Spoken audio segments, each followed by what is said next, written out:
Hey, what's going on, guys? I'm your host, Connor King Roberts, with another episode of the Pivot Podcast, where we interview business leaders and entrepreneurs across the tech industry. Today, I'm excited to introduce a special VIP guest, Andy Seeley, the founder and CEO of Creatively Disruptive and Ashworth Strategy. Andy, thank you so much for coming on the podcast today. Thanks, Connor. It's lovely being here. Looking Of forward. course. Yeah, thank you so much. So just to dive right in, I know you and I spoke a little bit about this before the interview kicked off, but would you mind giving our listeners like a 2 to 3 minute breakdown of what you do and who you serve? That would be awesome, please. Sure. So we serve a number of businesses, but or niches, but the main focus is small business. So all of our clients, we've got about 110 are small businesses. And a few of them, a number of them, about 12, if I'm honest, are e-com brands selling everything from toe rings to hairbrushes to all sorts of different things online. And thankfully, they're all doing really quite well at the moment. Coming into the summer, it starts picking up as well, which is really good to see.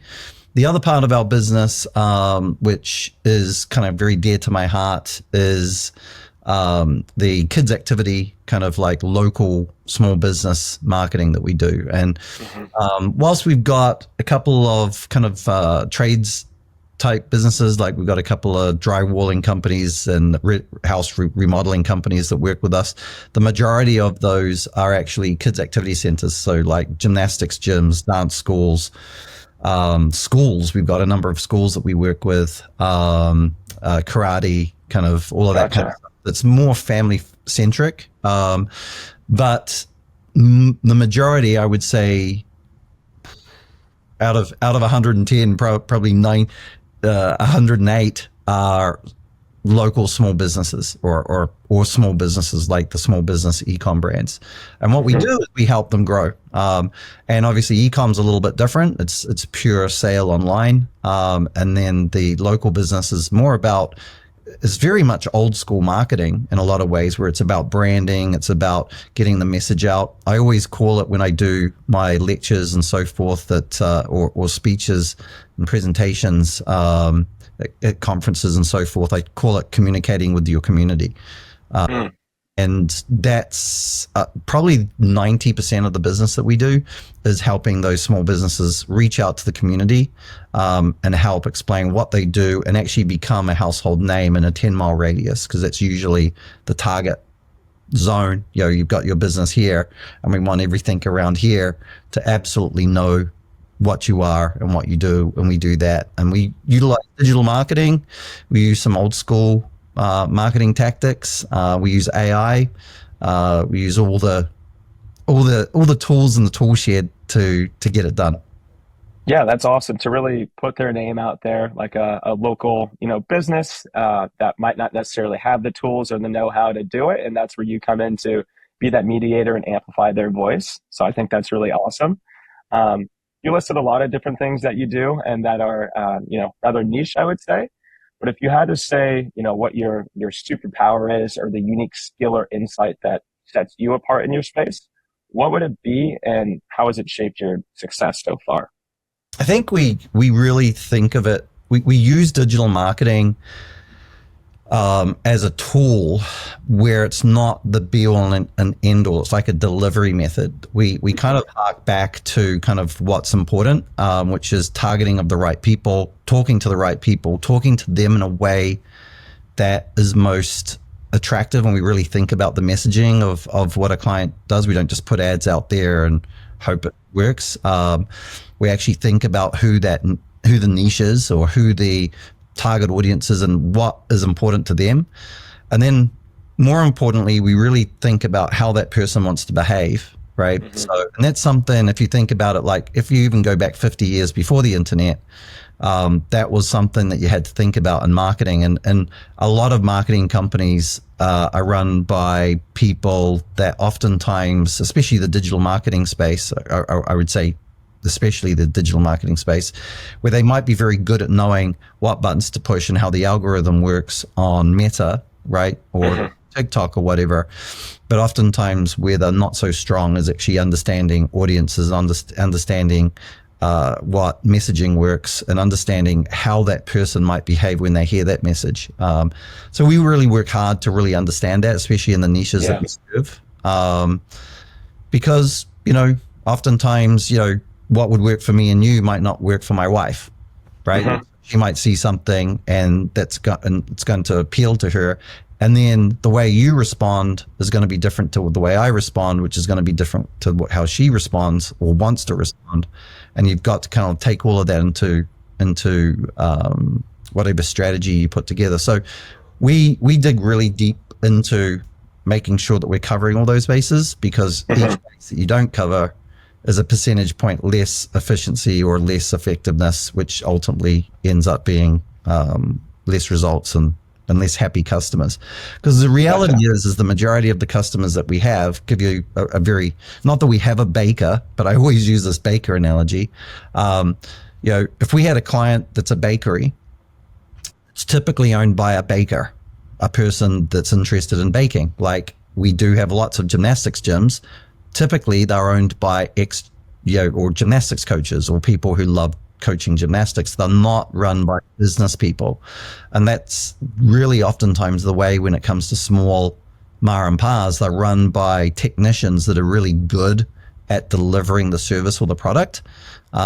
Oftentimes not so good at trying to figure out how to communicate with the community. And those are really the client that I love, because they're usually very good at what they do. They just don't always know how to get the word out. Yeah, they're an expert in their field, maybe not necessarily the business side of things, and you're an expert in your field, which is getting the name out there in marketing. And that ties into my next question is, like, what inspired, you to pursue this current path? Was there like an aha moment where certain things trending in that direction and just kind of made sense for you? I guess what inspired your day one? Yeah, so if we're talking about day one being the founding of Creatively Disruptive, which was about 10 years ago, which is basically a lifetime ago when it comes to the digital marketing world. Yeah. That came from, I'd been a publisher for about 8 years before that, printing magazines, putting them into hotel rooms. It was one of those tourism magazine kind of companies. So, when you go and stay in a hotel room and there's a magazine on the dresser, might have been my magazine that you were reading. Awesome. And it was very specific, and it was pretty much about restaurants and fun things to do. And it was very location driven. And it was print, which, even though I still to this day believe that it's something that works, because, hey, when you go in a hotel room and there's a magazine to read, oftentimes you pick it up and look through it to try to get some ideas of where to go, right? Google doesn't always give you all the information. Oftentimes when I stay in a hotel room, I'll go downstairs and talk to the front desk and say, hey, where's a good place to eat, right? Those magazines still have value. But in reality, restaurants, bars, tourist companies and so forth, activity companies, they were not so excited about spending money on print. They were wanting to spend money online. So my business partner, Russell Masters, he came to me in 2015 and said, hey, let's go online. Let's start doing stuff. He is the technical guy. He is the programming, website developing, meta jumping guy that gets everything done and kind of comes up with all of the different ways to make the algorithm thing sing. And I'm more of the messaging, kind of like niching, how people's brains work guy. So we decided to start up in 2015. And the reason why we ended up going down the kids activity route in a strong way, because I would say 85% of our business is schools and kids activity centers and so forth. Yeah. The reason why we went down that route was because my wife and I had owned a gymnastics gym. My wife is a gymnastics coach. She's still registered with USA Gymnastics to this day. Wow. And she was like, my industry isn't good at this, but it's a great thing that's great for kids, especially girls, right? Is there anything that you guys can do? So we started it and it started to take off. And, fast forward 9 years, I guess, that we've been doing it specifically with kids activity centers. We've got a really solid base of clients, many of whom, like our first client that we ever had is still with us today, which is really you know. So Yeah. we don't add clients at, we're not one of these companies that looks to add 100 customers a month. We try to add, a good number a month, but we want to make sure that they're well taken care of at each step. Totally. Because letting those guys down, to me, is kind of unacceptable. The small business owners oftentimes who don't have a lot of money to waste, they need things to work. Oftentimes they come to us and not feeling great about life, and we come in and we actually can make a really big difference. So we founded the company to be a company that takes care of people. Yeah. One of the things that I say, and I didn't bring this up to you before we spoke, but one of the main reasons why we started the company is both Russell and myself had businesses before that struggled and had, especially during the Great Recession, 2009, 2010. And one of the things that I said to Russell was, I want to have a business that when somebody's staring at the ceiling at 3 a.m. in the morning, wondering how they're going to make payroll, wondering how they're going to get through the next day, that they can go to sleep going, okay, sure, this is a problem, but I can call Creatively Disruptive in the morning and we'll see if we can figure this out.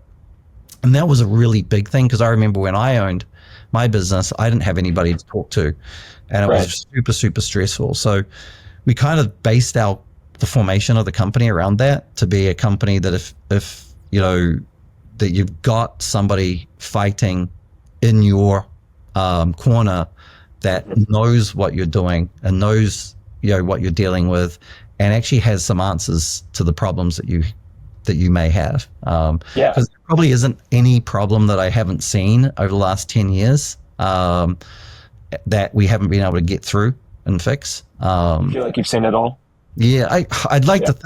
I say that and it sounds a little bit arrogant. I feel like I've seen.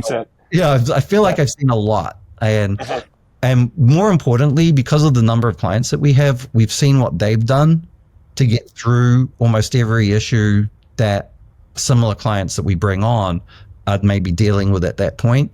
So it's like, hey, when you start working with a company like ours, you can kind of like, I guess, log into that database of things to overcome different challenges and different things that have gone on, because we do tend to collaborate and bring that stuff together.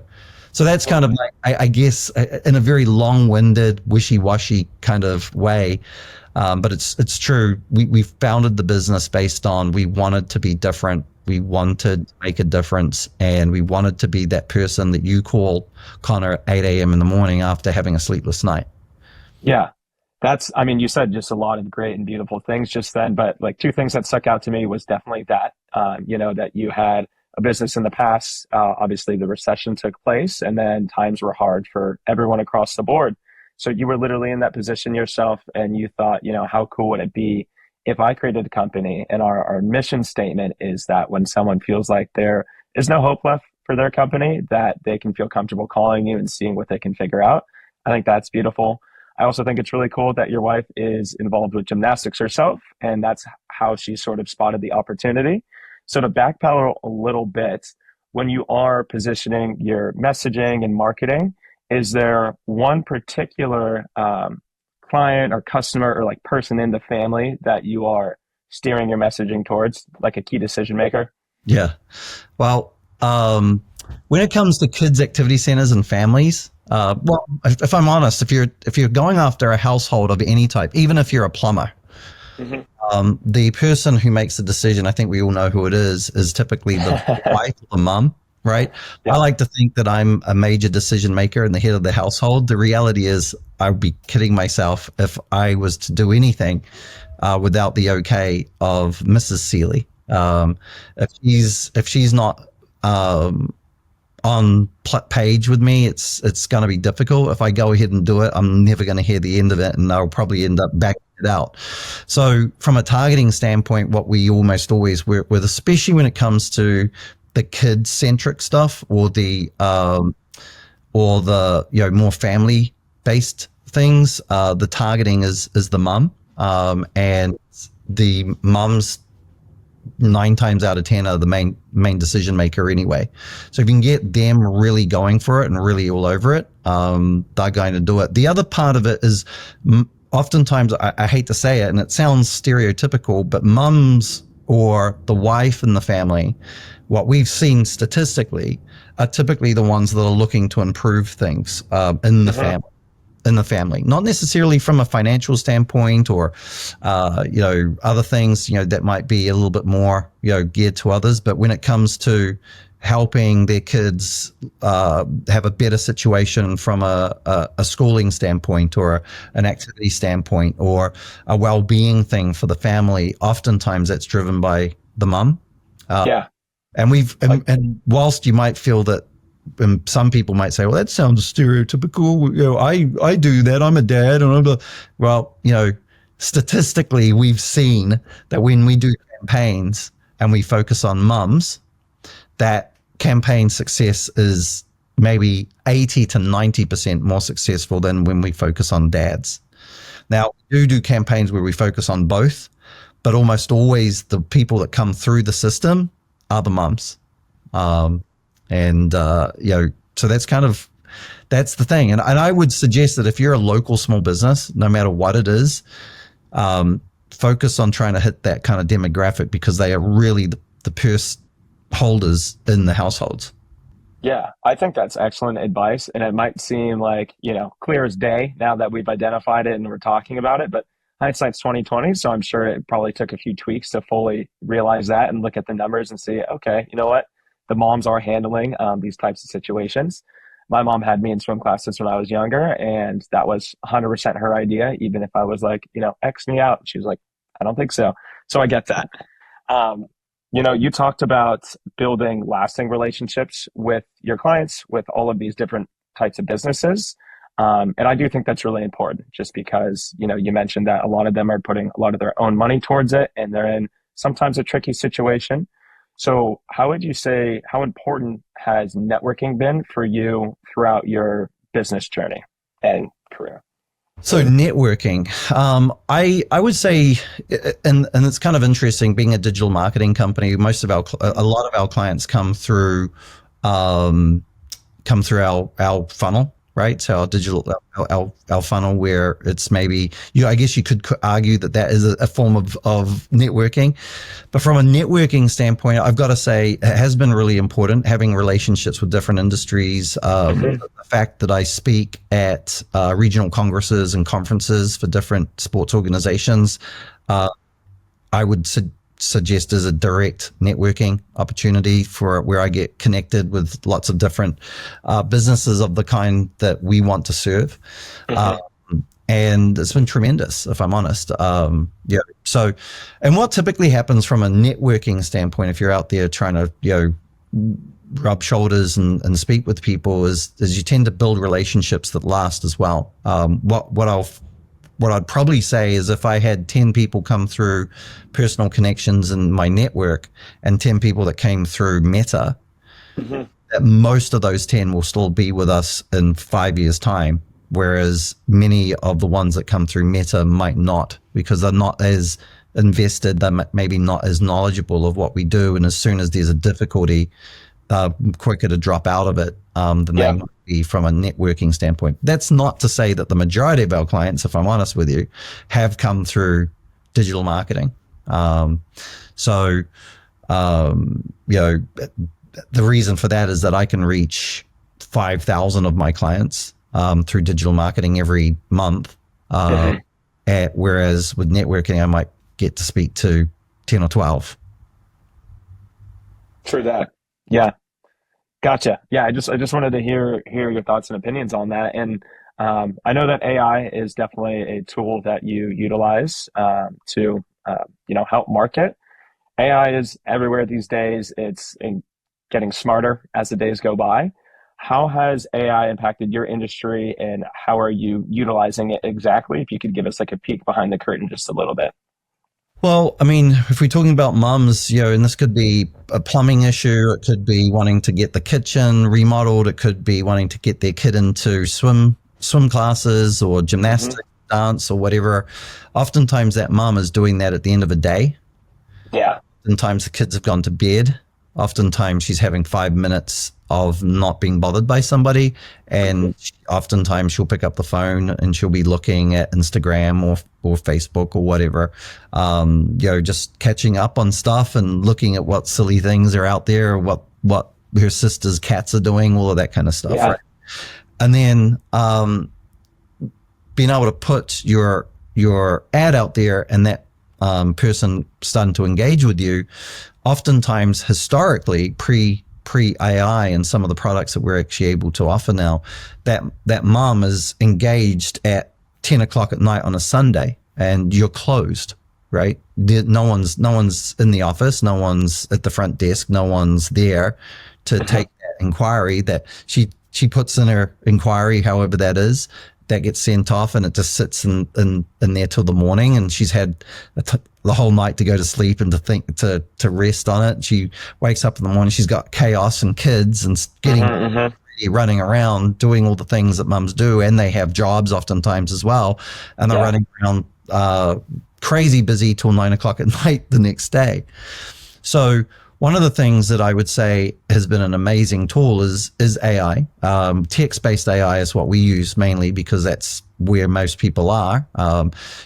You mentioned before the podcast before we started about voice AI.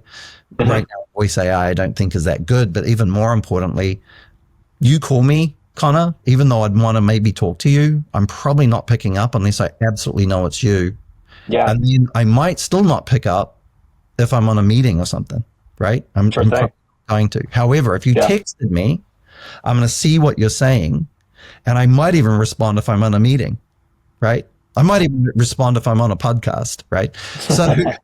So text, and I think everybody would say that they're much more likely to respond to a text or to a message or to an email or whatever than they are to a phone call. Like yesterday, I deleted 75 voicemails that were left on my phone. Man. Somebody sent me a text and said, I tried to leave a voicemail and there was no room in your box. And that's saying a lot with modern day smartphones. You can store a lot of voicemails. Oh, I'm sure.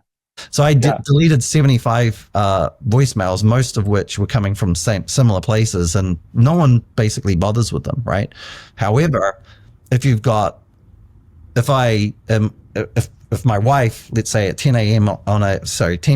on a Sunday, is after putting kids to bed, is sitting down there and looking on Facebook, sends out a inquiry, and then straight away at 10 p.m. on Sunday, a response comes back saying, "Hey, Tiffany, nice to hear from you. Would love to set you up to come in and try this swim classes tomorrow. We've got some swim classes tomorrow or Thursday. What would work for you?" And Thursday would work. Okay, Thursday our swim classes are between 4 and 6. What time works for you? 5 o'clock works for me. Okay, great. We'll put you in. We'll schedule you in. I've got your phone number. We'll send you a reminder. Do you mind if I have your email so I can put it on your calendar? And then she just sends the email, and then it sets it all up. Yeah. That is super, super important. It's basically a extra employee that you have that's working 24/7, 365 days of the year. And we developed this, and there's a lot of AIs out there, if I'm honest with you. And we've built this AI, and we work it with a SaaS tool called Go High Level.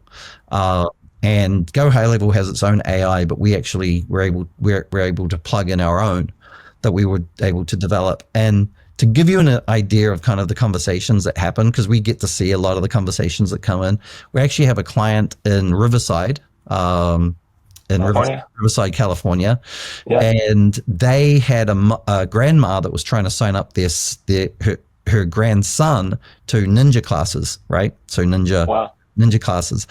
Yeah. And the grandmother was talking to the AI, and the grandmother thought it was a person. Now, our clients can name the AI whatever they want, and this client named their AI Julie. So Julie was having this conversation with this grandmother to the point where the grandmother started sending photos of her grandkids to the AI, and the AI was responding to, "Oh, how wonderful, how lovely, blah, blah, blah." Wow. And to the point where the grandmother at the end of the conversation and went through the whole thing said, I really enjoyed this conversation, Julie. I'm really looking forward to seeing you tomorrow when I come in. And Yeah. they said, oh, I would have loved to see you, but I'm sorry I won't be able to see you because I'm not a real person. Man. That's what the AI said. Now we Yeah. were really surprised because we'd never seen the AI behave this way, but it's Mhm. been designed to have a logical, conversational That's conversation. incredible. Yeah. And so Julie booked the appointment, built a relationship. By the time the grandma came in, the grandma was quite excited to see kind of what this place was like, because the start off to the relationship was really quite positive, even though it was AI. And but mainly the thing for me, just from a transactional standpoint, is whatever time of the day, if you're a small business owner, whatever time of the day your inquiry comes through, so that customer reaches out to you, that somebody is there to answer all the simple questions Mhm. and to book them in for an appointment. And that is such a game changer. And if you're not doing it as a small business owner, you have to do it. You have to do it now. And our system, because it works and connects into Go High Level, allows us to collate all of the data of all the different clients, because we have a Mhm. system called the Amplify Method. I know I'm That's going right. on a little bit here, Connor, No, but this is great. I was going to ask you about the Amplify method. so we have this system called the Amplify Method, and it works really well with Go High Level and the AI specifically, because the AI will work on any form of incoming inquiry. So it will work on email, text, messenger,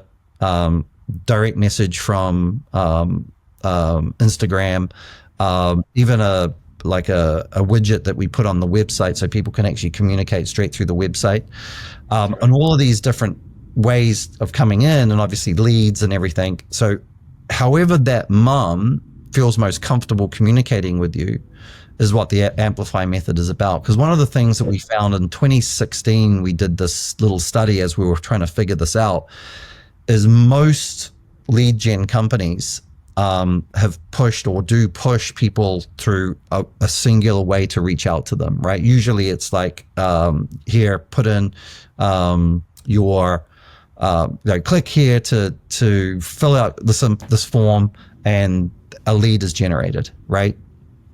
What we do is we go in the ad campaigns, we'll say, hey, call this number, message us here, text us here, email us here, blah, blah, blah. So whatever way you feel more comfortable. And many times a mom, especially a mom, they're not really when they first see you, they're not so excited about necessarily filling out a whole bunch of forms about who they are, their phone number and everything.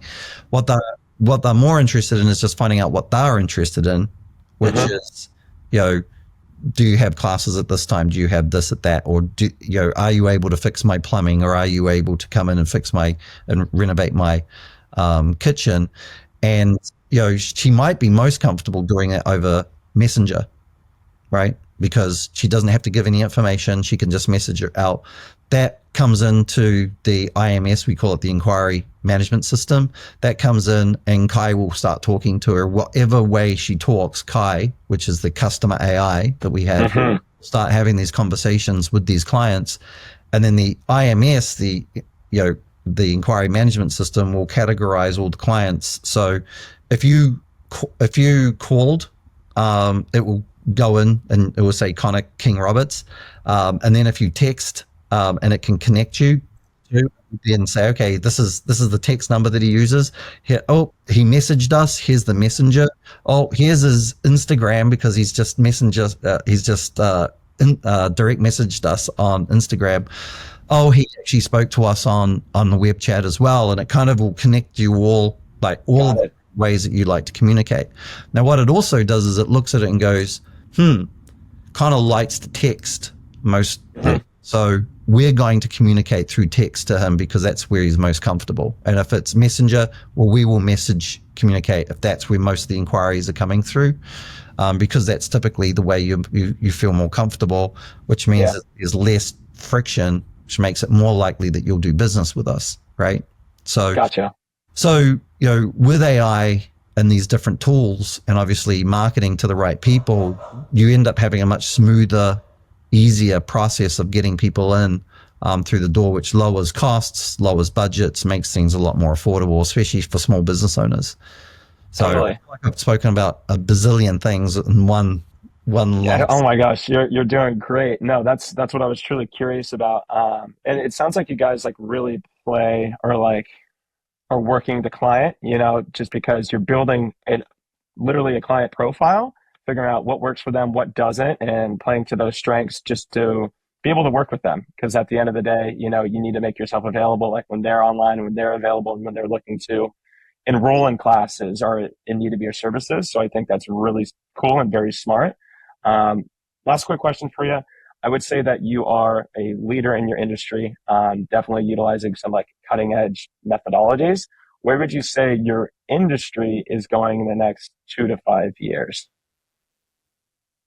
So I think where our industry is going, I think where we're going, it's hard to know. 5 years, it's like a very murky space for me. I'm still trying to figure it out. But I think what's going to end up happening is AI is going to make a lot of the technical things become easy. So I Yeah. think it's going to be less important for us as a marketing firm to actually know what buttons to push on Facebook to put an ad together, because I think that's going to be I think at some point that's going to be generated by AI, and it's going to be very easy for small business owners to just get an ad up.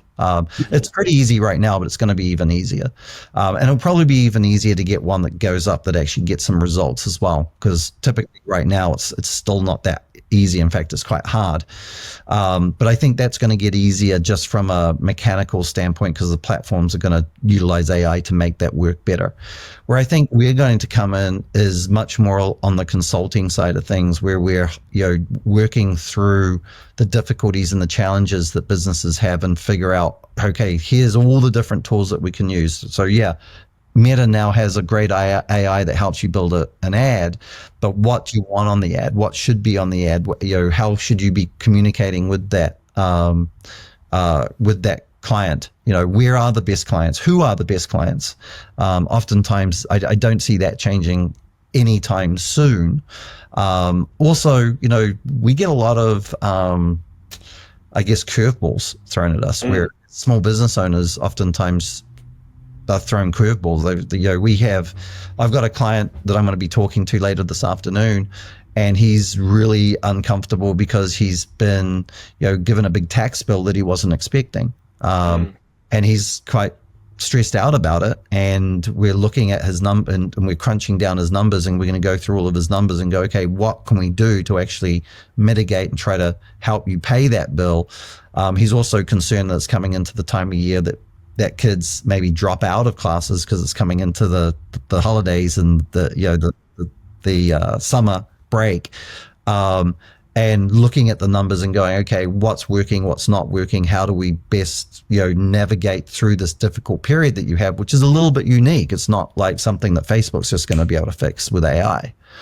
So I think that's where we're headed. We've solved a lot of problems for clients from the point of view of staffing issues. Not only just finding more staff, but looking at the numbers and looking at the data and going, okay, this is what we see as working in successful businesses such as yourselves, and this is what we're seeing that is not working in businesses like yourselves. Be less this guy and more this guy. And we actually came up with a really cool strategy to actually solve the staffing issues for a lot of our clients, because of going through, okay, we've seen these 12 clients that have no issues like this. What are they doing? And being able to collect that data and be able to bring that over and teach other businesses how to do it. So I would say where we are headed is to be much more consultative, much more problem solving, and utilizing AI to kind of maximize, the possibilities of that consultancy, if that makes sense. Yeah, that does make sense. And taking successful clients that you've worked with in the past and like duplicating that process to try to make it as like uniform and simplified as possible for future customers. I think that's a great idea. We definitely try to collate what works. That's probably one of our biggest things that differentiates ourselves from a lot of other clients is digging into actually how other clients operate, even if it's not directly what we're involved in, but we actually really dig into, okay, well these clients do these things work, these things don't, and then we can kind of share that with our clients, and it's become we kind of become almost like a central hub of problem solving, which ultimately comes back to that first thing that I spoke to you about, where if you're staring at the ceiling at 3 a.m. in the morning, worried about how I'm going to get through the day, that, hey, creatively disruptive probably does have a few answers. Yeah. Well, that's beautiful. I think that's the most important part in the end of the day. Um, cool. Thank you so much. We're going to transition real quick. So now that we talk shop and we understand what you do and the businesses that you've started, there's a game that I like to play with everyone. It's called the lightning round. So it's just 10 quick questions, and you give me the first answer that you can think of, Sure. whenever you're ready. Okay, go. Cool. For you, coffee or tea? Tea. Yep. Cats or dogs? Cat. Dog. I've got 2 dogs. We don't have a cat right now, but I'll say dogs for now.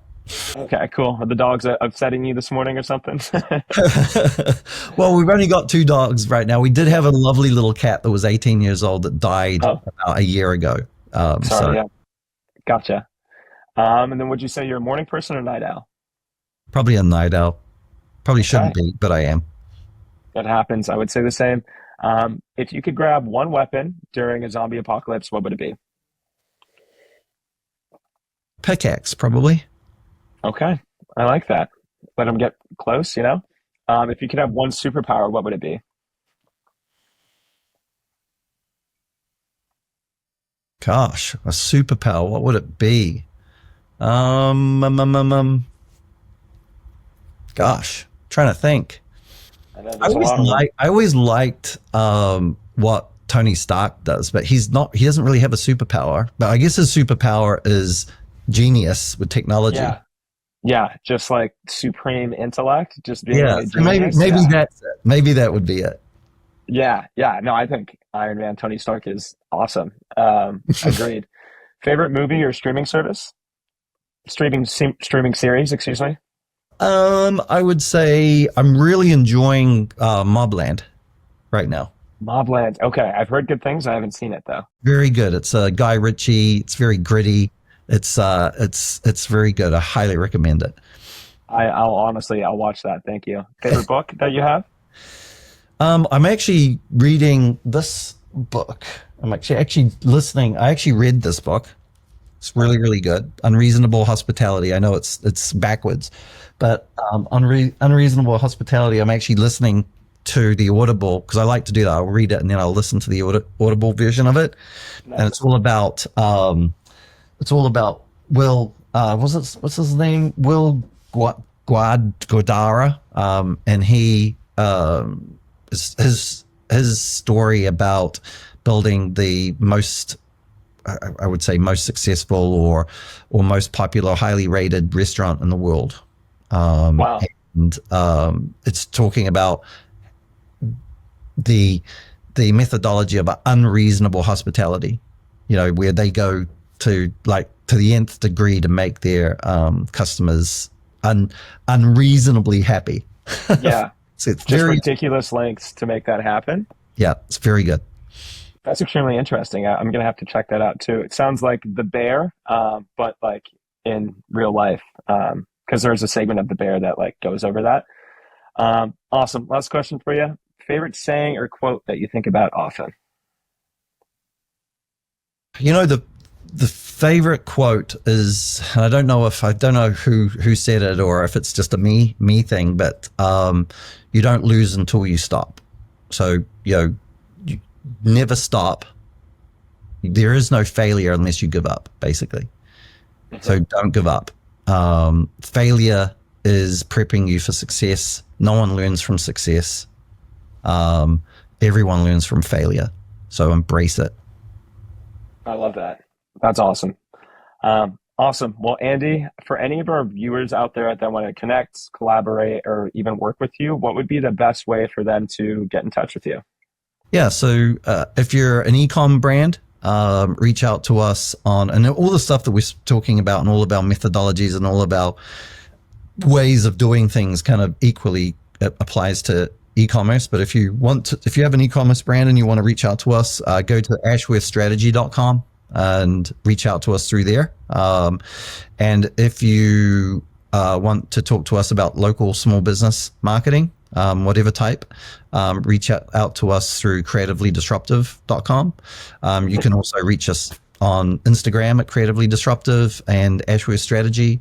I think we've got, we definitely have Facebook pages and so forth. Reach out to us through that, and the team can help you. And if you want to speak to me directly, just reach out and message us or DM us, and we'd be happy to help.